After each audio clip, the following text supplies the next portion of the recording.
네, 안녕하세요. 저는 스티브 호응이라고 하고요. 지금 LG 트윈스라는 야구단에서 스트렝스 코치라는 보직을 맡아서 일을 하고 있습니다. 오늘 우리 야구 컨벤션에 먼저 초대해 주셔서 정말 감사드리고요. 오늘 제가 발표할 주제가 스트렝스 앤 컨디셔닝이라는 이 어떻게 보면 그 스포츠 안에서의 분야, 저희 분야를 좀 소개하는 자리다 보니까 좀 긴장도 되고 부담도 되고 그런 것 같습니다. 최대한 열심히 한번 해보도록 하겠습니다. 제 앞에서 이제 변경석 박사님께서 그 스포츠 과학에 대해서 이제 좀 학문적인 내용과 거기에 대한 실무적인 적용에 대해서 너무 좋은 내용을 말씀해 주셔서 저도 공부가 많이 됐는데요. 저희 스트렝스 코치들은 아무래도 실무진에서 많이 이제 현장에서 운동으로 많이 풀고 적용을 해야 되는 입장이다 보니까 이제 그런 스포츠 과학에 대한 어떤 이론적인 부분, 그 다음에 이제 기술적인 영역과 그 중간에 연결고리를 최대한 잘 만들어 드리는 게 저희 역할의 핵심이 아닐까 그렇게 생각을 하고 있습니다. 먼저 이제 스트렝스 앤 컨디셔닝이라는 말을 들으면 어떤 이미지가 떠오르는지 생각을 해보면 대부분 굉장히 뭐 근육을 많이 활용하고 강하게 뭔가를 하고 빠르게 뭔가를 하고 이런 이미지만 많이 생각을 하시는 것 같아요. 꼭 물론 이 부분이 전혀 틀린 건 아니지만 많은 영역을 차지하고 있지만 저희 스트렝스 앤 컨디셔닝, 특히 야구 분야에서 스트렝스 앤 컨디셔닝의 이제 선구자로 많이 알려진 분 진 콜먼이라는 박사님인데 이분은 거의 휴스턴 애스트로스라는 구단에서 한 40여 년간을 이제 한 구단에서 스트렝스 앤 컨디셔닝 디렉팅을 하셨고 현재는 이제 텍사스 레인저스의 스트렝스 앤 컨디셔닝 컨설턴트로 계시거든요. 이 진 콜먼 박사님이 얘기를 했던 게 있었습니다. 매일 경기를 뛰어야 하는 선수들이 스스로 내가 어떻게 훈련을 하고 몸을 관리해야 되는지 방법에 대한 방향성을 잡지 못하는 게 굉장히 큰 이쪽을 공부한 학자면서 그다음에 또 실무적으로 선수들을 훈련시켰던 사람으로서 큰 동기부여가 됐다라고 얘기를 하셨던 게 있었어요. 그 얘기는 저희 이 스트렝스 앤 컨디셔닝이라는 분야가 한국에서는 꼭 어떤 아마 제가 LG에 들어와서 어떤 코치님이랑 같이 얘기를 하다가 제 보직이 스트렝스 코치라고 얘기를 하니까 야구를 30년 하시면서 처음 들어본 보직이라고 말씀하시더라고요. 근데 그 얘기를 듣다 보니까 저도 이제 이게 이 정도로 제가 해왔던 이 직업적인 이 분야가 이 정도로 많이 알려지지 않았구나, 서로 인지도가 없구나 하고 굉장히 1년, 저도 한 시즌을 구단에서 보냈지만 많은 시간 동안 제가 할 수 있는 것과 이제 코치님들하고 같이 할 수 있는 영역에 대해서 많이 연구하고 그다음에 많이 대화를 나누는 데 집중을 했던 것 같습니다. 저희 트레이너, 저는 트레이너라는 말을 굉장히 좋아하는데요. 왜냐하면 뭐 그 변호사들을 로이어라고 하고 뭐 회계사들 어카운턴트라고 하고 각자 그 자기가 가장 핵심적으로 하는 그 얘기에다가 뭐 언트를 붙인다든지 ER을 붙여서 그거를 잘하는 사람, 이렇게 전문 영역으로 얘기하는 그 트레이너란 말을 굉장히 좋아하는데 이상하게 그 여러 가지 단어가 많이 파생이 됐던 것 같아요. 그 트레이너라는 그 분야 안에서 대표적으로는 이제 트레이닝 코치라는 말도 들어보셨을 거고, 컨디셔닝 코칭이라는 말도 들어보셨을 거고, 스트렝스 코치라는 말도 뭐 오늘 저 때문에 처음 들은 분도 계실 수 있겠지만 이 그 트레이닝과 컨디셔닝 스트렝스라는 말이 이 뭐 때때로 그 다른 구단에서는 조금 다른 형태로 사용이 되고 있습니다. 근데 그 보면 트레이닝이라는 말은 이제 선수 트레이닝, 보통 구단에서는 선수 트레이닝을 줄여서 이제 트레이닝이라고 많이 표현을 하는데 의료적인 부분, 치료나 재활 혹은 아주 그 응급 상황이 나왔을 때 가장 뭐 응급 처치는 아니지만 그 대처, 응급 상황에 대처하는 것들을 가장 핵심적인 역할로 생각을 하고 있고요. 컨디셔닝이라는 단어는 이제 저희가 뭐 선수들의 기량이나 이 컨디션을 유지하고 관리하는 데 가장 핵심적인 역할을 부여하는 그런 이름이고, 이제 스트렝스라는 말은 이제 부상의 예방 혹은 이 선수가 퍼포먼스의 어떤 향상이 될 수 있는 요소에 대해서 고민해보는 그런 영역이 이제 스트렝스 코치의 역할이라고 생각해 주시면 될 것 같습니다. 그래서 밑에 이제 제가 뉴욕 닉스라는 구단, 그다음에 이제 저는 뉴질랜드라는 곳에서 그 공부를 하고 자랐는데요. 뉴질랜드에 이제 올블랙스라는 그 대표적인 럭비 구단이 있는데, 럭비 구단, 그다음에 지금 제가 소속돼 있는 LG 트윈스라는 구단의 이제 그 이제 트레이닝 파트 혹은 스포츠 의학 메디컬 파트, 스포츠 과학 파트를 살펴보면 뉴욕 닉스 같은 경우는 메디컬 부서가 있고 트레이닝 앤 컨디셔닝이라는 부서가 있습니다. 그 다음에 퍼포먼스라는 부서가 나눠져 있고요. 그다음에 올블랙스 같은 경우는 메디컬 닥터, 그러니까 완전 의료적인 부분, 그 다음에 물리치료 파트가 있고, 그다음에 스트렝스 앤 컨디셔닝 파트가 있습니다. 그리고 LG는 트레이닝, 그다음 트레이닝 코치, 컨디셔닝 코치, 스트렝스 코치 이렇게 나눠져 있는데요. 결국 이제 전반적인 A부터 Z까지 이 업무의 영역이 있으면 그걸 어떤 식으로 나눠서 이름을 부여하느냐의 차이 정도라고 생각을 해주셨으면 좋겠습니다. 제가 이 사진은 갑자기 커피콩 사진이 나와서 좀 그러실 텐데, 제가 예전에 어떤 아는 동생한테 선물로 커피빈을 선물했던 적이 있었어요. 근데 이 친구가 농담이 아니라 커피빈을 그 물 속에 딱 넣더니 커피가 되길 기다리고 있더라고요. 뭐 지금도 그런 친구가 있다는 게 놀라우실 수도 있는데,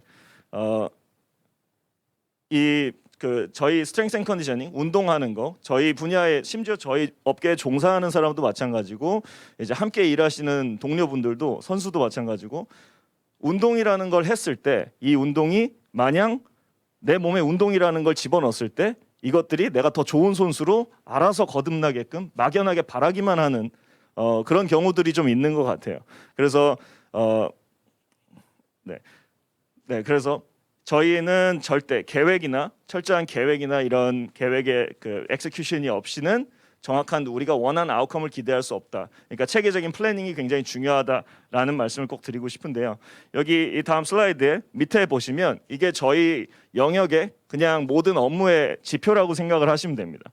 밑에 보면 5단계, 파악하기, 검사하기, 분석하기, 설계하기, 관리하기 이렇게 5개가 나눠져 있는데, 저희 분야는 검사를 하고 프로그램 디자인을 하고 프로그램 디자인을 확인한 다음에 다시 수정이 필요하면 다시 수정해서 프로그램을 다시 재설계하고, 이거의 무한 반복이 저희들의 업무입니다.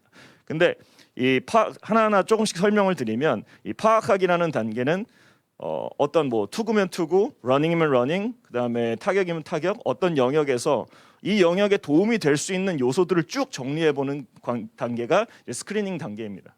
그리고 이 스크리닝해서 나왔던 트레이닝 퀄리티즈 중에 실제로 저희가 얼마나 신뢰도 높게 타당도 높게 검사할 수 있는 방법을 설계를 해서 검사를 진행하느냐, 그래서 검사를 진행하는 과정이 검사하기 단계고요. 그 다음에 이 검사를 해서 얻은 어떤 데이터, 그 데이터를 이게 어떤 의미를 가지는지를 생각해보는 과정이 이제 분석하기 단계입니다. 그러면 분석이 끝났으면 검사를 했을 때 저희가 보통은 좋다 혹은 나쁘다, 혹은 뭐 더 디테일하면 뭐 초록불, 빨간불, 노란불이라서 신호등 체계라고도 얘기를 하는데, 뭐 좋다, 나쁘다, 혹은 그저 그렇다, 이런 영역으로 이제 검사 결과가 나왔다면 각 검사가 결과가 나왔을 때 우리가 어떻게 대처하고 어떤 솔루션을 제공해야 될지가 이제 프로그램 디자인의 시작이라고 보시면 돼요. 예를 들면 가동 범위가 좀 짧게 나왔다 그러면 가동성을 어떻게 높여줄 것인지에 대한 효율적인 인터벤션은 어떻게 적용할 건지에 대한 계획이 되겠죠. 그리고 그거를 저희는 이제 구단에 있는 트레이너들 같은 경우는 한 시즌 동안 선수들하고 함께 생활을 해야 되기 때문에 이제 주기화라는 과정을 거쳐서 프로그램을 짜게 됩니다. 이제 이번 달에는 뭘 하고, 오프 시즌에는 어떤 강도로 어떤 식으로 훈련을 하고, 운동의 볼륨은 어느 정도로 가져가고, 그것들이 시즌으로 가면서 선수들의 체력 관리는 어떻게 할 것인지, 뭐 이런 것들을 계획을 하게 되죠. 그러다 보니까 이제 그게 좀 이따 하고, 그러면 이제 프로그램을 설계를 했으면 저희가 첫 번째로 만들었던 프로그램이 절대 시작부터 완벽할 수가 없죠. 그렇기 때문에 저희가 프로그램을 만들었으면 이 프로그램을 적용했을 때 저희가 실제로 원하는 결과값들이 나오고 있는지를 한번 확인해보고, 그렇지 못할 경우에는 어떤 것들이 잘못됐는지를 확인해야 되는데, 그 확인하는 과정이 이제 저희가 주도 면밀하게 선수들의 컨디션은 어떻고, 가동 범위는 어떻게 되고 있고, 근력 상태는 어떻게 되고 있고, 근육량이나 체중은 어떻게 되고 있고, 이런 것들을 꾸준히 보면서 관찰하고 관리하는 게 모니터링, 이 관리 단계입니다. 그러고 나서 수정이 필요하면 운동을 다시 재검사를 하면서 다시 운동 프로그램을 새로 짜게 되는 거죠. 이게 어떻게 보면 업무가 많아 보일 수 있지만, 이게 이제 저희들이 하는 꼭 이거는 뭐 스트렝스 코치가 아니더라도 저희 트레이닝 파트 어떤 모든 사람들이 하는 기본 과정이라고 생각해 주시면 될 것 같습니다. 그래서 이제 보통 사이언티스트라고 하면 이제 보통 박사님들, 학문을 많이 전문적으로 연구하시는 분들을 이제 과학자분들을 사이언티스트라고 하는데, 저희 같은 경우는 약간 중간 영역에 있어요. 가장 핵심적인 업무는 실무에 있죠. 하지만 이 실무를 조금 더 타당한 방법으로 객관적인 근거에 의해서 선수들을 훈련시켜야 조금 더 안전하고 효율적이게 훈련을 시킬 수 있다 보니까 학문적인 영역을 절대 무시할 수가 없는 거죠. 그래서 어쨌든 그 두 가지의 연결고리를 잘 만들어 주는 것이 이제 저희들의 핵심이다 보니까 Applied Sports Science라는 말이 저희들에겐 굉장히 중요한 단어였어요. 그 스포츠 과학이라는 걸 실제 필드에 적용하는 것들을 굉장히 중요하게 생각하고 하는 거죠. 그래서 이 스포츠 과학을 실제로 저희 스트렝스 앤 컨디셔닝이 어떻게 지금까지 왔는지를 한번 살펴보면 이 예전에 스트렝스 앤 컨디셔닝의 그 굉장히 선구자들 같은 경우는 뭐 소련의 스포츠 사이언티스트라든지 동독 시절의 스포츠 사이언티스트라든지 이런 분들이 많았어요. 그 왜 그랬나 하고 봤더니 제가 옛날에 코치 컨퍼런스 갔을 때 어떤 코치분이 어떤 사회주의적인 제도, 사회주의 제도 안에서 어떤 그 4년에 한 번 생기는 올림픽을 기준으로 뭐 어떤 선수촌에 넣어놓고 강압적으로 훈련을 시킬 수 있는 사회적인 제도가 되어 있었다 보니까 이제 주기화나 이제 훈련의 강도나 볼륨을 조절하고 이런 것들을 굉장히 강압적이게 시킬 수 있었던 구조가 이제 이제 소련, 소비엣 아니면 뭐 동독 이런 나라들이었던 거죠. 그렇게 이제 발전을 해오다가 이제 그 90년대가 넘어들고 독일도 통일이 되고 이제 소련도 러시아가 되고 이제 그런 과정을 거치고 나서 90년대 후반에는 굉장히 스포츠 사이언스가 좀 대중화되고 조금 더 사회 저변으로 올라오게 되는 시기가 있었습니다. 그리고 이제 90년대 후반부터는 이제 펑셔널 트레이닝이라 그래서 많이들 알고 있는 뭐 FMS라든지 아니면 뭐 게리 그레이, 그레이 쿡 아니면 뭐 마크 베스테겐 같이 이제 저희 그 펑셔널 트레이닝, 기능적 움직임, 기능적 훈련에 선구자 역할을 했던 사람들이 많은 저희 업계에 바람을 이끌고 왔었죠. 그리고 나서 이제 2000년대 중반 후반에 접어들면서 이 스트렝스 앤 컨디셔닝도 조금 더 예전에는 이 70년대 80년대에는 조금 더 아예 실무자, 실제 트랙 앤 필드 코치나 아니면 역도 코치 같은 분들이 실제 선수들을 체력 훈련을 시키고 러닝 훈련을 시키면서 체력을 훈련을 담당했었다고 하면 이제 90년대 2000년대 중후반대에 넘어가서는 조금 더 스포츠 과학을 전공하고 그거를 스트렝스 앤 컨디셔닝 분야로 실무자 쪽으로 방향성을 잡은 사람들이 많이 자리를 잡기 시작했습니다.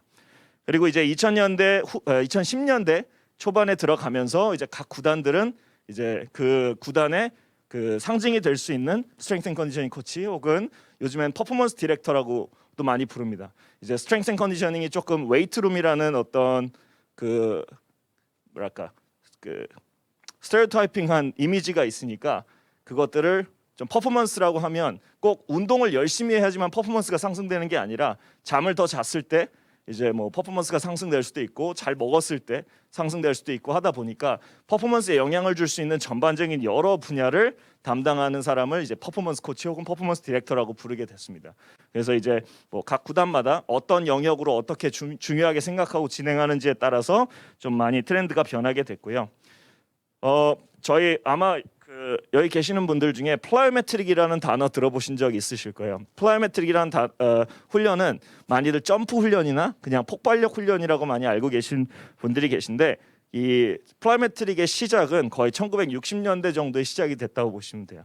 그때 그 소련의 유리 버크셔산스키라는 어떤 그 박사님이자 그 트랙 앤 필드 코치님이 계셨는데 그분이 쇼크 트레이닝이라 해서 그냥 높은 데서 떨어뜨려서 이제 우리 발목이나 어떤 관절을 단단하게 만들어서 버티는 타입의 그런 훈련을 시켰던 게 이제 플라이오메트릭의 시초였습니다. 단단한 곳에서 잘 버티면 우리의 연부 조직들이 단단하게 버텨주고 단단하게 버텨주면 우리가 탱탱볼처럼 딱딱한 탱탱볼이 잘 튀어오르듯이 더 폭발력 있게 움직일 거다. 이런 것들이 이제 방법의 시작이었죠. 그러다가 이제 SSC라든지 이제 로딩 에너지 로딩이라든지 조금 더 빠르게 근건 복합체를 잘 활용하는 방법이라든지 이런 것들을 뭐 예를 들어서 미국의 마이클 예시스 박사님이라든지 뭐 상징적인 박사님 몇 분이 나오셔서 이런 부분을 많이 얘기하면서 저희가 지금 알고 있는 플라이오메트릭이라는 훈련을 자리 잡히게 됐습니다. 이렇게 저희 영역을 지금 말씀드리고 싶은 게 뭐냐면 실제 저희 업무는 실무에서 많이 시작을 했습니다. 학문에서 베이스가 시작이 된 게 아니라 실무에서 베이스가 시작이 돼서 우리가 지금까지 해왔던 것들이 실제로 효과가 있느냐 없느냐를 검증하는 과정을 몇십 년 동안 거쳐온 것 같아요. 그리고 이제 제일 아래에 있는 건 실제로 제가 사용하는 플라이메트릭을 현재 2020년대에 선수들에게 적용하는 프로그레션의 방법이 이제 아래에 있는 겁니다. 그래서 실제로 제가 현대 사회에 사용하는 방법도 60년대에 사용했던 것들에 이제 연결고리를 타고 왔다고 생각해 주시면 될 것 같습니다. 그래서 이런 점프 훈련도 플라이메트릭에 들어가죠. 그리고 이제 70년대, 80년대 넘어가면서부터 이제 최근에 뭐 지면 반력기나 지면 반력 정보 아니면 VBT라 해서 속도를 기반으로 한 훈련 이런 것들이 굉장히 이슈가 되고 많이 유행을 타고 있었는데요. 속도를 기반으로 한다는 거 우리가 많이들 이 생각은 많이 안 해보셨을 거예요. 내가 스쿼트를 웨이트룸에서 스쿼트를 하는데 얼마나 빨리 내가 이 웨이트를 움직이고 있는지에 대한 고민은 많이 안 해보셨을 거예요. 내가 만약 100kg를 하면 나는 100kg를 굉장히 빨리 들어 올리는데 나랑 같이 하는 선수는 100kg를 뭐 빨리 못 들어 올린다든지 그러면 우리는 근력을 얼마나 빨리 생성해낼 수 있는지가 결국은 파워의 지표이기 때문에 이 얼마나 드는지 근력이 아니라 내가 얼마나 빠르게 운동을 수행할 수 있는지 속도를 기반으로 훈련의 강도나 볼륨을 조절하는 걸 이제 속도를 기반으로 한 트레이닝, velocity based training이라고 얘기를 했었습니다. 근데 실제로 이런 방법도 최근에 뭐 리얼타임 피드백이나 컴퓨터 모니터링에서 실시간으로 정보를 수집하면서 훈련을 적용하기 시작하면서 굉장히 유행이 됐었는데 이것도 실제로는 70년대, 80년대부터 시작이 됐던 방법들이라고 생각하시면 될 것 같습니다. 그래서 뭐 대표적으로 VBT에서 많이 사용되는 게 뭐 역도라든지 뭐 클린을 한다든지 캐틀벨 사용한다든지 이런 부분들이 VBT의 대표적인 운동들이죠.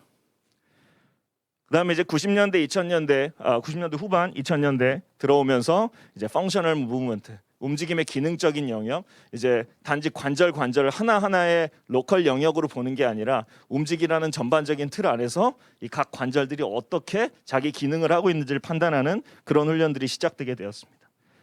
그래서 뭐 조금 지금까지 내용이 지루했을 수 있지만 야구 관련된 얘기를 좀 해보자면 제이크 아리에타라는 선수가 필라테스를 한 게 되게 유행했었죠. 되게 많이 알려졌었고 실제로는 지금은 자기 필라테스 브랜드를 갖고 있는 걸로 알고 있거든요. 이렇게 지금 이렇게 어떤 메이저리그 선수가 필라테스라는 어떤 운동을 자기 메인 트레이닝의 메인 테마로 접목하게 된 계기가 이 움직임에 대한 이해랑 그 움직임이라는 게 얼마나 움직임을 강하게 만들어내는지가 결국은 근력 운동이고 움직임을 얼마나 빨리 만들어내느냐가 결국은 파워 훈련이고 움직임을 얼마나 잘 연결되게 만드느냐가 결국 코어 훈련이고 움직임을 만들어낼 때 각 구성을 하고 있는 각 관절이 얼마나 제 기능을 하고 있느냐가 결국은 가동성, 안정성 운동이기 때문에 그 움직임이라는 테마를 가지고 훈련을 프로그레션하고 리그레션하는 과정이 최근에는 가장 많이 활용되고 있는 방법입니다. 그래서 이 필라테스 같은 경우는 각 관절의 가동 범위가 있다면 그것들을 연결해서 얼마나 좋은 자세와 다이내믹한 포스처를 만들어낼 수 있는지 내가 그 이외의 영역 파워를 만들어내고 이런 건 본인이 이제 뭐 웨이트룸에서 하기보단 실제로 야구에서 한다든지 필드에서 뭐 점프 훈련을 한다든지 뭐 이런 식으로 적용을 하는 걸 더 선호하는 선수들은 실제로 필라테스나 요가 같은 걸 자기 훈련 트레이닝 레지멘에 많이 적용을 하고 있는 추세입니다. 그리고 이건 그냥 재밌는 주제라서 하나 가지고 와봤는데요. 나이키에서 2010년 초반에 스파크 프로젝트라는 걸 혹시 들어본 적 있으신 분 계신지 모르겠는데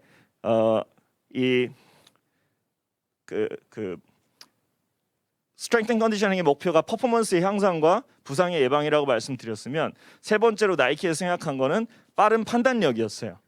얼마나 빠르게 내가 판단을 할 수 있는지를 되게 중요한 영역으로 보고 판단을 잘했을 때 내가 다음에 움직이는 건 역시 빨리 진행될 수 있다라고 해서 이 스파크 센서리 프로젝트라 해서 SSP라는 이제 훈련을 계획을 하게 됐는데 이때 그러면 몸에 들어오는 우리가 판단을 하기 위해서 몸에 들어오는 정보 중에 가장 더미넌트한 인포메이션은 뭐냐라고 생각했을 때 비주얼 인포메이션을 생각을 했어요.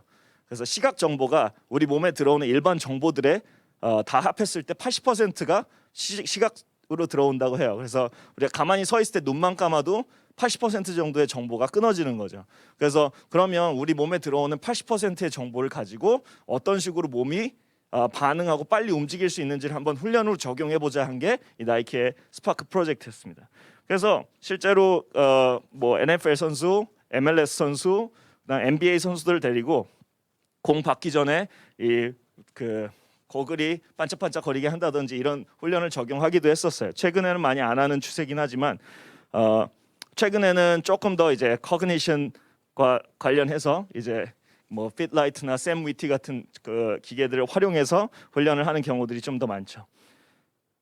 그리고 지금은 어떠냐라고 하면 많이 그 스포츠 과학에 있어서 많이 발전도 하고 장비도 검사 장비, 훈련 장비 여러 가지가 굉장히 포화 상태일 정도로 많은 것들이 나왔는데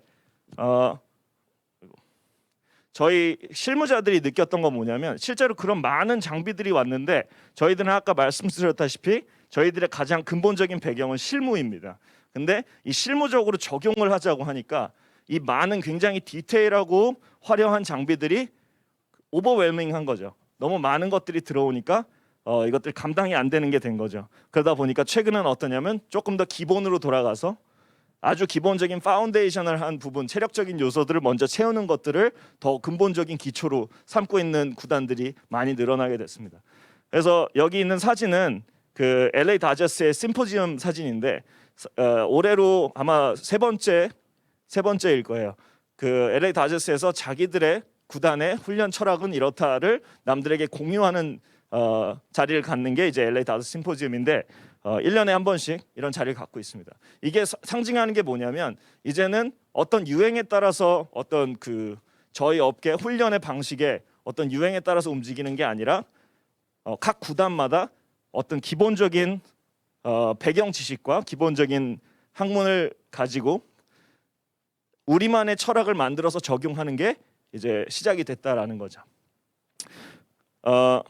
그리고 이 Stop Exercising, Start Training이라는 말은 우리가 운동을 하는데 운동에 목적이 없으면 그냥 의미가 없다. 결국은 그 목적성을 가지고 체계적인 프로그램을 통해서 이제 훈련을 하는 거. 그래서 엑서사이징이 그냥 단순히 운동만 하는 거니까 물에 커피콩을 넣듯이 그게 아니라 정확한 목적을 가지고 정확한 방법을 설계해서 진행하는 거를 진행하자라는 캠페인 문구였습니다.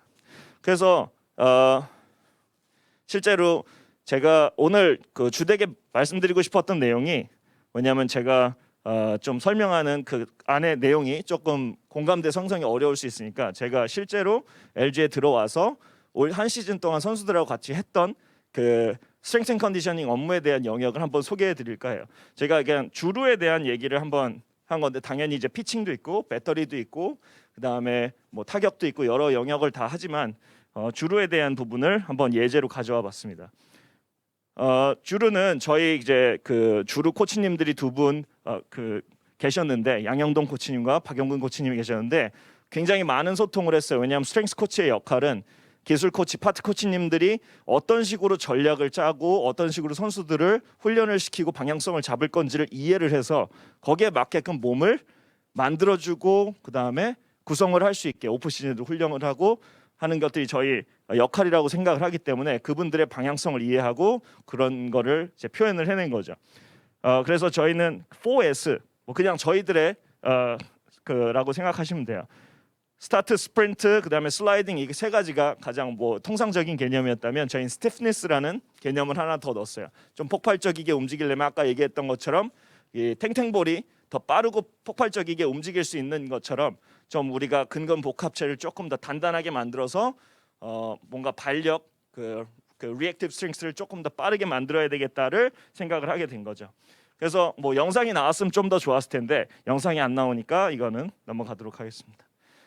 저희가 이제 그 아까 얘기했다시피 스프린트, 스타트, 그다음에 슬라이딩, 그다음에 스티프니스 이 영역을 어떤 식으로 생각을 했냐면 첫 번째는 저희가 그렇게 트레이닝 퀄리티들을 한번 생각을 해봤다면 이제 검사를 어떤 식으로 할지를 정해야겠죠. 저희가 어떤 장비를 갖고 있었던 것도 아니고 일단 장비가 중요한 게 아니라 저희는 계획을 세우고 실무적으로 적용을 해야 되는 입장에서 어떻게 할까 고민을 해서 일단 먼저 도루 상황의 스프린트가 가장 그 전력으로 일어나는 상황을 한번 생각해 봤어요. 그래서 그 도로 상황에 이 네 가지 구간으로 나눠서 리드 구간, 가속 구간, 변환 구간, 그다음 슬라이딩 구간, 이 네 가지를 나눠서 이 중에 저희가 약간 트레이너블한 영역은 가속 구간이 아닐까라고 생각을 했어요. 뭐 리드는 크게 뭐 그거 할 게 없고, 그다음에 변환 구간과 슬라이딩 구간은 코치님들과 상의해 봤을 때는 이거는 훈련이 가능한 영역이라기보다 본능적으로 반응하고 움직여야 되는 영역이 아닌가 싶다.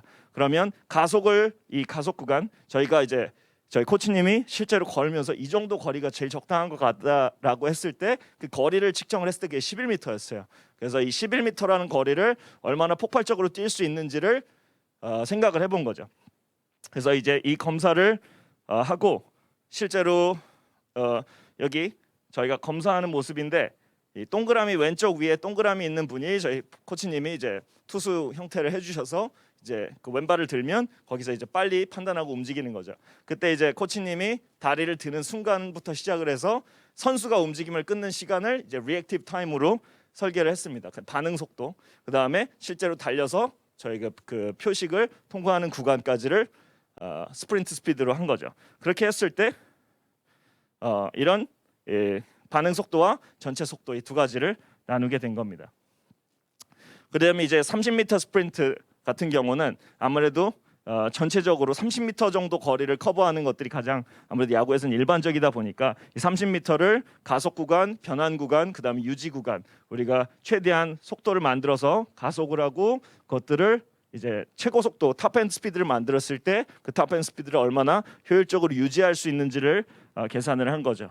그래서 이 영역에서 누가 가장 어떤 영역에 장점을 갖고 있는지를 봅니다. 근데 이 가속 구간과 뭐 유지 구간, 변환 구간 이런 것들을 나눴을 때 가속 구간에 필요한 체력적인 요소는 뭐고, 그 다음에 유지 구간에 필요한 체력적인 요소는 뭔지를 정해서 만약에 특정 부분이 떨어지고 다른 부분에 강점을 갖고 있는 선수라면 그 부분을 부족한 부분을 조금 더 채워주는 타입의 훈련을 적용하게 되는 거죠. 그래서 이건 30m 스프린트 테스트였는데 영상이 나오지 않다 보니까 다음으로 넘어가겠습니다.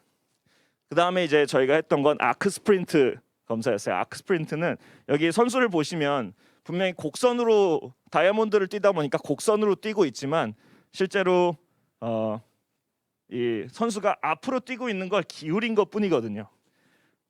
이게 저희가 곡선으로 코너링을 돌고 있는 게 아니라 몸을 기울인 상태로 뛰고 있는 거다 보니까 발목에 가해지는 어떤 그 힘의 전달 방향이 조금 더 달라질 뿐이지 실제로는 앞으로 뛰는 스프린트랑 그렇게 이제 트레이닝 퀄리티가 많이 다르진 않다라는 전제하에 이제 곡선 스프린트라는 거는 발목에 대한 부분을 조금 더 심도 있게 두는 방향으로 결정을 하게 됐습니다. 그래서 이제 1루에서 3루까지 뛰는 검사를 그 리드까지 생각해서 40m 정도를 책정해서 검사를 하고 진행하는 아크 스프린트 검사를 진행을 했고요. 그다음에 이제 티슈 스티프네스 같은 경우는 저희가 아까 말씀드렸다시피 그 SSC 스트레스 쇼닝 사이클이 빠르게 일어날수록 저희는 선수가 좀 더 폭발력을 가지고 있다라고 많이 표현을 합니다. 그리고 그 SSC가 빠르게 일어나려면 첫 번째로는 저희는 발목 같은 경우 만약에 높이뛰기를 한다 그러면 발목 같은 경우가 좀 더 스티프하게 유지할 수 있는 능력을 가졌을 때 저희 몸을 물렁물렁한 공이 아니라 탱탱볼로 만들 수 있는 능력을 가졌을 때 조금 더 빠르고 폭발적으로 움직일 수가 있게 되는 거죠. 그래서 이런 검사 뭐 이런 것들은 높이뛰기 검사를 하기도 하고, 아니면 여기 이제 두 번째 보이는 사진이 트레버 바워가 뛰고 있는 사진인데 트레버 바워가 한 높이뛰기 80cm 정도를 뛴다고 해요. 근데 저희 LG 트윈스 같은 경우는 한 53cm 평균적으로 그 정도가 나온 것 같습니다. 마이너리그 평균이 70cm, 메이저리그 평균이 73cm 정도 나온다고 하니까 이제 근데 여기서도 오류가 하나 있을 수 있는 것 같아요. 그 높이뛰기를 잘하면 야구를 잘한다가 아니라 야구를 폭발적으로 힘을 잘 쓰는 선수들을 보니까 통상적으로 높이뛰기 능력이 높다. 이다 보니까 이 선수들이 높이뛰기를 잘하기 위한 영역 중에 핵심적인 트레이닝 퀄리티가 뭔지를 파악해서 그 부분을 잘 훈련시킬 수 있는 방법으로 훈련을 적용하는 게 가장 중요한 거죠. 그냥 높이뛰기를 많이 높게 뛰기 위해서 훈련을 시킨 다음에 높이 잘 뛰니까 왜 야구 잘 못할까? 이런 고민을 하는 건 너무 잘못된 접근이 아닐까 생각을 합니다. 그래서 밑에 훈련 방법은 원래 동영상이지만 이 제일 왼쪽은 non count movement라고 해서 조금 더 컨센트릭에 집중한 타입의 훈련을 시작했다면, 이제 두 번째 사진은 이제 TUT, time under tension을 조금 더 길게 가져가면서 이센트릭은 길게, 컨센트릭은 폭발적으로 만들고, 이제 COD는 change of direction, 방향 전환입니다. 그래서 내려갈 때 발을 구르는 스피드를 가장 빠르게 하는 단계. 그다음에 이 손에 뭘 잡고 하게 되면 어느 정도 트렁크를 딱딱하게 유지해야 되기 때문에 트렁크 플렉션을 같이 활용하기가 좀 어려운데, 이 네 번째 사진은 이제 손을 프리암을 만들어서 이제 트렁크 플렉션을 함께 사용하는 단계입니다. 그다음에 마지막 랜딩 단계는 조금 더 착지하는 부분을 높게 가져감으로써 랜딩을 조금 더 어려운 타스크로 주고 효율적인 랜딩을 훈련하는 그런 단계로 이제 프로그레션을 조금씩 단계별로 진행하는 편이었습니다. 네, 이 부분은 넘어가도록 하겠습니다. 그리고 여기 이제 보면 그 아까 아크 스프린트 같은 경우를 맞춰서 훈련을 한번 시켜본 건데, 이 선수는 이제 몸을 기울이고 있죠. 기울이고 있으면 지면과 닿아 있는 몸이 일자라는 전제하에 이 그 기울어진 경사각을 받아주는 가장 핵심적인 관절은 어떻게 보면 발목이 되겠죠. 그래서 발목이 이제 왼발은 이버전이 되고 오른발은 인버전이 되는 걸 엔타이 로테이션을 잘 만들어주면서 딱딱하게 강성을 만들어주는 걸 훈련을 시킨 그런 모습입니다. 그 다음에 이제 두 번째 사진도 이제 보면 앞에 발은 이제 플레이트에 살짝 위에 있고, 그다음에 뒤에 뒤꿈치는 공중에 떠 있으면서 발목의 강성을 단단하게 만들어줄 수 있는 타입으로 백워드 런지를 하면서 힌지 운동을 시켰던 그런 동작이에요. 그래서 별거 아니지만 같은 운동을 하더라도 목적이 어디냐에 따라서 운동은 달라질 수 있다고 생각합니다. 그래서 정확하게 이 운동을 왜 적용하는지를 선수들하고 많이 소통하고 그 부분에게 선수에게 동의를 얻었을 때 같이 집중해서 열심히 운동하는 과정을 많이 겪었고, 거기서 그래도 좋은 결과값을 많이 얻었던 것 같습니다. 1년 동안이지만. 그 다음에 이제 밑에 진짜 민첩성이란 얘기가 있는데, 저희가 너무 근육, 뼈, 근육, 신경계 많이 가면 신경계, 뭐 근신경계 이 정도 한 세 가지 바디 시스템에 너무 집중하는 경우들이 많이 있죠. 근데 실제로 제일 민첩성에 가장 많은 영향을 주는 영역 중에 하나가 판단 능력이라는 얘기가 되게 많죠. 그래서 진짜 민첩성은 신체 능력과 판단 능력이 함께 잘 이루어졌을 때 이제 진짜 민첩한 퍼포먼스가 나올 수 있다라고 많이 얘기를 하는데, 그래서 저희는 클로즈 스킬 non reactive agility라고 해서 리액션이 없는, 반응이 없는 상황에, 그러니까 내가 너 저기 콘에 찍고 바로 이쪽으로 전력으로 뛰어와라고 했으면 선수 머리에 프리플래닝이 들어가니까 나는 저기까지 전력으로 가서 이 콘을 최대한 빠르게 찍고 다시 돌아와야지라는 계획을 세우고 뛰기 때문에 신체 능력에 100% 집중할 수가 있죠. 근데 내가 박수를 치면 방향을 전환해서 오라고 했으면 100%를 낼 수가 없죠. 아무래도 반응을 해서 움직여야 되니까 이제 그런 반응을 해서 움직이는 그런 그 민첩성 훈련을 오픈 스킬 어질리티 혹은 리액티브 어질리티라고 얘기를 합니다. 그래서 두 가지를 병행할 때 그러면 누구는 이걸 더 시키고 누구는 오픈 스킬, 누구는 클로즈 스킬을 더 시켜야 될까라는 생각을 했을 때 고민을 하면서 생각해 본 건 이제 카테고리를 나누는 거였어요. 반응 속도가 좀 빠른 타입의 선수, 그 다음에 움직임이 빠른 선수, 느린 선수 이런 걸 구분해서 fast mover, 빨리 움직일 수 있는 선수와 빨리 생각할 수 있는 선수, 그거를 fast mover, fast thinker 그룹으로 1그룹으로 두고, 네, fast mover, slow thinker, 움직이면 신체 능력은 좋지만 판단 능력이 이제 조금 떨어지는 선수, 스타트에서 뭐 이제 뭘 보고 판단해서 움직이는 그런 능력이 좀 떨어지는 선수를 이제 두 번째 그룹에 넣고, 기본적으로 신체 능력이 좀 떨어지지만 이제 판단 능력이 좀 빠른 선수, 예를 들면 캐쳐들인데 이제 캐쳐인데 그 몸집도 크고 누가 봐도 느리다고 했는데 실제로 그 어떤 순간순간에 파악이나 판단은 빠를 수가 있잖아요. 그리고 실제로 그게 야구에서 굉장히 중요한 영역이기도 하고, 그래서 그런 친구들 슬로우 무버, 파스트 팅커로 했습니다. 그다음에 슬로우 무버, 슬로우 팅커 이 영역들은 저희가 이 선수가 얼마나 민첩함이 이 선수의 장래나 그다음에 미래에 얼마나 중요한지를 판단해서 이 선수를 정말 이 훈련에 많이 시간을 소모하고 에너지를 쏟을 건지를 결정하게 되는 거죠. 그래서 이제 이게 결국은 이게 핵심인 것 같은데, 저는 실무자 영역 입장에서 가장 핵심은 저희는 아무리 검사를 하고 다 좋지만 결론은 솔루션이 나와야 된다고 생각을 해요. 그래서 결국은 이거가 많거든요. 그래서 나는 지금 뭘 해야 돼? 결국은 답일 수 있잖아요. 그래서 이 결론을 우리는 그럼 이렇게 훈련을 하자가 결론적으로 나와야 선수들에게 실제로 적용을 하고 피드백을 얻고 이것들이 필요한 경우 수정을 하고 계획을 바꾸거나 다른 걸 시도하거나 뭐 할 수가 있지 않을까 생각을 했습니다. 그래서 뭐 제가 오늘 준비한 내용은 여기까지입니다. 감사합니다. 질문 있으십니까? 말씀하셨다시피 뭐 우리나라의 스트렝스 코치라는 단어 자체가 들어온지 야구 쪽에 들어온지 저도 얼마 안 됐다고 생각해서 되게 재밌고 흥미로운 주제였다고 생각했고요. 일단은 뭐 일단 시청자분들도 거의 뭐 아마추어 학부모님들도 많으실 테고 해서 이제 아마추어 관점에서 질문을 좀 드려보겠습니다.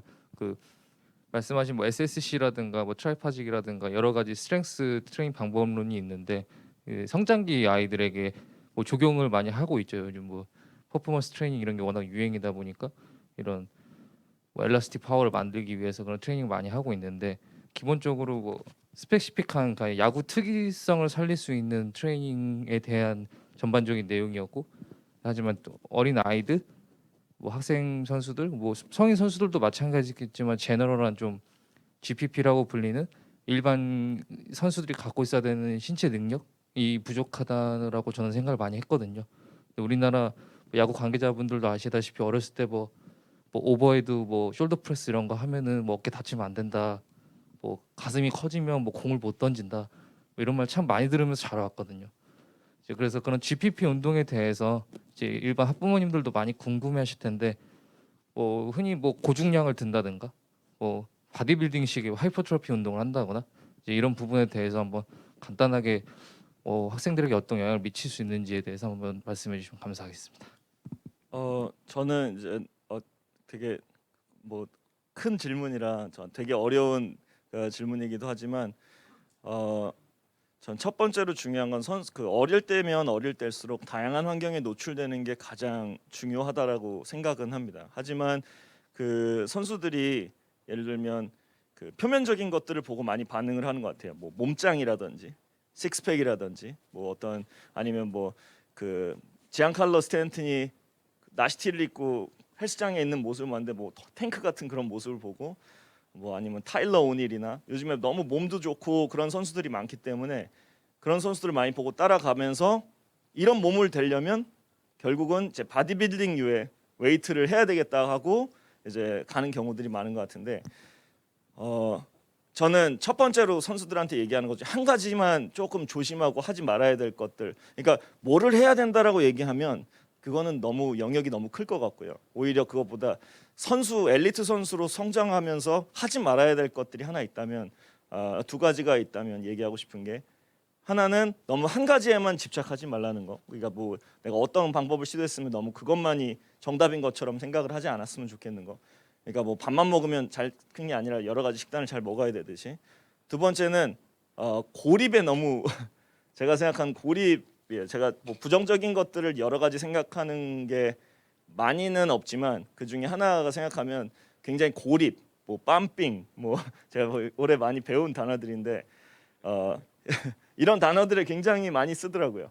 빰핑 잘 됐다, 뭐 느낌이 쫙 온다, 뭐 이런 표현들을 많이 쓰더라고요. 근데 어떻게 보면 정말 간단한 거지만 손을 앞으로 뻗고 그냥 중립적인 자세에서 손만 앞으로 뻗고 팔을 흔들면 코어가 작동을 못하지만 견갑골만 살짝 뻗어갖고 팔만 흔들어도 코어가 많이 작동하는 것처럼 이제 선수들이 많이 그 바디빌딩에서 치팅이라고 하죠. 치팅을 사용하면 마치 잘못된 훈련처럼 얘기하는 문화가 있는데 엘리트 선수들에게는 몸을 전신을 잘 활용해서 운동을 할 줄 아는 능력이 저는 굉장히 중요한 것 같거든요. 그리고 그걸 하기에 가장 적합한 게 나가서 재밌게 뛰어노는 거니까 그냥 제 그 생각에는 너무 저도 어렸을 때 바디빌더를 보면서 운동을 한 적도 있었고 제가 좋아하는 바디빌더도 있고 그렇지만 적어도 이제 그 스포츠 몸을 전신을 잘 활용해야 되는 선수들에게 너무 고립에만 집착하는 건 좀 하지 않았으면 하는 그런 영역이 아닐까 생각을 합니다. 대답이 됐는지 모르겠어요. 네. 예, 온라인으로 또 질문이 하나 있어서요. 네. 예, 좀 유사한 질문인 것 같긴 한데 0973님이 이제 남겨주셨습니다. 좋은 강의 감사드립니다. 중고등학교 아마추어 선수들에게 추천해 줄 수 있는 스트렝스 트레이닝은 무엇이 있을까요? 신체 성장 속도와 관련해서 중고교 선수들에게 맞는 운동이 다를 것 같은데요. 이런 중고교 선수에게 도움이 될 수 있는 스트렝스 트레이닝 운동 추천 부탁드립니다. 네, 이게 굉장히 광범위한 영역이기 때문에 그 대답을 한 가지 프로그램이 좋다라고 말씀드리기 너무 어렵지만 저는 그래도 대답을 드릴 수 있는 건 저희가 아까 말씀드렸던 것 중에 무브먼트 베이스 트레이닝이라는 걸 얘기 드린 적이 있어요. 크게 5단계로 저희가 나누는데 1단계는 이제 관절 이제 움직임이라는 걸 기준으로 훈련을 프로그래밍 하다 보니까 첫 번째는 움직임을 만들어내는 가장 작은 단위인 관절을 건강하게 만드는 거. 거기엔 이제 관절 가동성 운동이나 안정성 운동 이런 것들이 있겠죠. 그 다음에 이제 관절 하나하나가 2단계가 관절 하나하나가 잘 건강하게 유지가 돼 있는 그런 프로그램이 됐다면 그 다음은 이제 관절과 관절을 잘 연결해서 동적인 혹은 정적인 좋은 자세를 만들어주는 타입의 훈련. 결국은 이게 코어 운동이랑 다를 바가 없다고 생각을 하고요. 이런 것들이 잘 갖춰진 다음에 이제 어느 정도 내가 강하게 몸을 만들 수 있는 근력 운동을 하는데 너무 근력 운동을 근비대나 뭐 이제 굉장히 고강도의 어떤 우리가 상상하는 그런 체력 훈련이라고만 생각은 안 했으면 좋겠어요. 우리의 몸을 어느 정도 제한을 두고 우리가 필요한 움직임을 효율적으로 만들어내는 거에 집중하는 모든 동작은 근력 운동으로 바뀔 수가 있으니까 그리고 그것들을 조금 더 이제 빠르게 폭발적으로 움직이는 실제로 야구 선수면 야구라는 움직임은 제한된 어떤 그 에리어 안에서 가장 폭발적으로 움직여야 되는 타입의 스포츠니까 이제 그 움직임을 가장 스피디하게 만들어내는 그 파워는 굉장히 중요하거든요. 그래서 그런 영역. 네, 마지막은 이제 스포츠 특성화 과정이라고 하는데 내가 그 조금 더 에너지 시스템이라든지 아니면 반복 횟수라든지 이런 것들을 내 스포츠, 내 포지션, 내 환경에 맞춰서 또 조절하는 것들을 하는데 여기는 이제 아마추어 단계에서는 너무 그렇게 신경 쓸 필요는 없는 것 같아요. 그래서 그 앞에 있었던 움직임을 잘 만들어낼 수 있는 가동성, 자세, 코어 운동, 그다음에 기초적인 근력, 그다음에 기초적인 스피드 이 네 가지만 잘 갖춰져도 충분히 좋은 훈련 프로그램이 되지 않을까 생각합니다. 제가 짧게 하나만 더 질문 하나.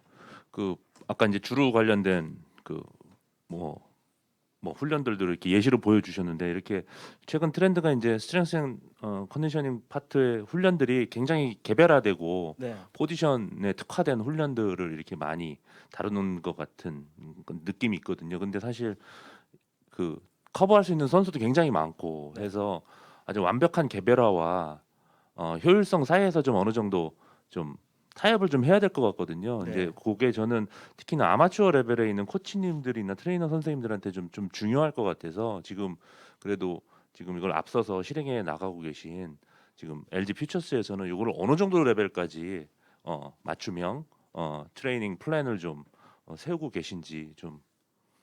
굉장히 현실적인 질문이신데요. 그 예를 들어 제가 제 정말 친한 친구 중에 한 명이 지금 다저스에 있는 스트렝스 코치 브랜든이라는 그 동료가 있는데 브랜든하고 이런 상의를 한 적이 있어서 제가 처음에 그 퓨처스 리그에서 선수 훈련 시킬 때 스트렝스 코치는 저 한 명인데 이제 퓨처스 리그의 선수들은 너무 많으니까 내가 이걸 어떻게 다 감당하고 프로그래밍 관리할 수 있을까 고민하다가 이제 제가 전화 통화를 해서 물어본 적이 있었어요. 다저스에서는 좋은 선수가 계속 매년 육성이 돼서 이렇게 올라왔는데 어떤 방법이 있냐 좀 추천을 좀 해달라고 했는데 방법은 없다. Individualize every single athlete이라고 얘기하더라고요. 그러니까 모든 선수를 다 개별화해라.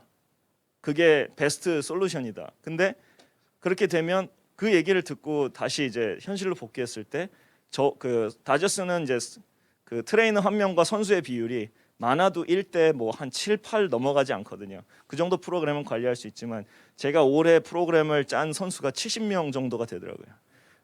그러니까 그 어떻게 보면 불가능한 거죠. 이 선수를 모든 선수를 개별화하는 거는. 그러다 보니까 타협점으로 생각했던 게 시스템이었어요. 가능하면 가장 효율적이고 가능하면 어떤 시스템을 한번 적용했을 때 이게 한 바퀴가 돌았을 때 이게 계속 그 모멘텀을 가지고 꾸준히 돌아갈 수 있는 시스템을 잘 구축해 놓으면 그러면 제가 실제로 가서 많은 그 인터랙션이 조금 적어지더라도 어느 정도는 효율적인 시스템이 구성되지 않을까. 그래서 결국은 방금 말씀하신 그 영역은 그 스태프의 규모나 인원에 대해서 많이 좌지우지 되지 않을까라고 생각을 합니다. 그래서 뭐 스태프가 적은 경우엔 시스템을 최대한 효율적이게 만들고 뭐 그다음에 스태프가 어느 정도 잘 갖춰진 경우에는 그 가능한 선에서 최대한 인디비주얼라이제이션을 하는 게 방법이지 않을까라고 생각을 합니다.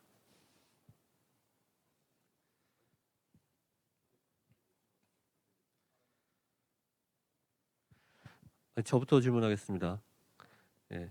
제가 그 올 시즌 우리하고 협동조합의 지원으로 만들어진 킬로미터라는 책을 쓰면서도 굉장히 많은 분들 만나면서 공부를 했는데 분명히 이제 그 유소년 혹은 뭐 청소년, 뭐 우리 학생 야구 선수들 특히나 이제 부모님들이 가장 관심 있는 부분들은 이 그 나이 때 반드시 해야 하는 운동 그리고 반드시 하지 않았으면 하는 운동이 있을 거라고 생각이 되거든요. 그런 부분에 대해서 조금 너무 어려운 얘기일 수 있겠지만 좀 짧게 답을 주시면 어떨까라고 생각이 드네요. 전 그 면에서는 아까 안 그래도 저 여기 강사실에서 그 얘기 나눴던 주제인데 제 예전에 저 미국에 있었던 같이 계셨던 코치님이 선수들에게 이런 얘기를 한 적이 있었어요. 선수들에게 작은 컵 하나씩을 주고 그 다음에 중간에 큰 항아리 같은 걸 하나 두고 훈련을 어떻게 해야 되는지를 생각해 보라고 했을 때 하루에 이 항아리를 채울 수 있는 건 한 번의 기회밖에 없다라고 하면 이 항아리를 가장 빠르게 가득 채울 수 있는 방법이 뭐일 거냐라고 생각을 해보라고 선수들한테 얘기를 하더라고요. 그럼 하루에 이 물을 막 내가 필 코치였을 때 막 퍼낼 수가 없으니까 한 번밖에 못 퍼내니까 결국 거기서 나온 결론은 꾸준함이었습니다. 그러니까 저는 그 운동이나 스포츠의 가장 아름다운 영역은 반복에 있다고 생각을 하거든요. 근데 그게 또 딜레마인 것 같아요. 반복이 어떤 사람은 오버 트레이닝으로 해석을 하고 어떤 사람은 숙련도 뭐 마스터피스에 비유를 하기도 하는데 저는 그 반복의 가장 좋은 표현은 꾸준함이라고 생각을 합니다. 그러니까 어떤 훈련을 뭐 한 일주일, 2주일 막 하다가 지쳐갖고 그다음에 안 하고 이것보다는 어느 정도 작은 양이라도 이것들을 어느 정도 일정 기간 동안 꾸준하게 해봤을 때 거기에 대한 평가나 결론을 내려보는 게 가장 좋지 않을까. 그래서 특히 아마추어 영역에서는 저는 그런 반복을 하고 그럴 수 있는 여지나 여건이 좀 더 잘 갖춰진 시간적인 여건이 더 갖춰진 영역에서는 그 내가 지금 옆에 계신 코치님, 옆에 계신 트레이너 선생님의 말을 잘 듣고 같이 신뢰하고 내가 나한테 주어진 프로그램을 어느 정도 꾸준히 한번 해보는 거를 추천을 합니다. 당연히 이제 그게 오버 트레이닝으로 이어지면 안 되겠지만, 네. 예, 네, 간단하게 질문하겠습니다. 네. 아까 공유해주신 데이터 중에 LG 트윈스 선수들 그 평균 점프 네. 높이를 공유해 주셨는데 제가 보기에 굉장히 낮아 보였거든요. 네. 마이너 리그 선수들보다도요. 네. 그렇다라고 하면은 가장 높았던 선수는 어느 정도 됐고 네. 그 선수가 가지고 있는 피지컬은 어떻게 됐는지 좀 궁금해요. 가장 높았던 선수는 73cm를 뛰었고요. 그 선수는 150을 넘게 던지는 선수인 건 맞습니다. 근데 그 저는 그 선수가 그 이 높이뛰기를 봤을 때 높이뛰기 검사를 해보지 않았던 선수가 70% 이상이었어요. 그러니까 이 높이 뛴다라는 거를 많이 해본 적이 없는 선수들이 대부분인 거죠. 그래서 이 검사도 어느 정도 내가 숙련이 됐을 때 조금 더 좋은 결과값이 나올 수 있다라고 생각하는데 버티컬 점프 테스트를 선택한 가장 근본적인 이유는 어떻게 보면 아래에서 위로 점프하는 거를 못하는 선수는 거의 없잖아요. 앞으로 뛰는 것만 해도 조금 더 테크니컬한 영역이 더 많아진다라고 하면 그래도 위로 뛰는 거는 상대적으로 가장 쉬운 퍼포먼스 검사 중에 하나다 보니까 이 검사를 좀 선택을 한 건데 이 선수들이 어느 정도 숙련도가 나타나고 하면 저는 그 분명히 지금의 평균보다는 조금 더 올라갈 거라고 생각은 합니다. 근데 저희가 검사를 올해 2번씩밖에 하지 않았기 때문에 그 부분에 대한 한계점도 분명히 있을 거라고 생각하고요. 선수들이 좀 익숙해지면 분명히 더 좋은 결과값이 나오지 않을까 생각합니다.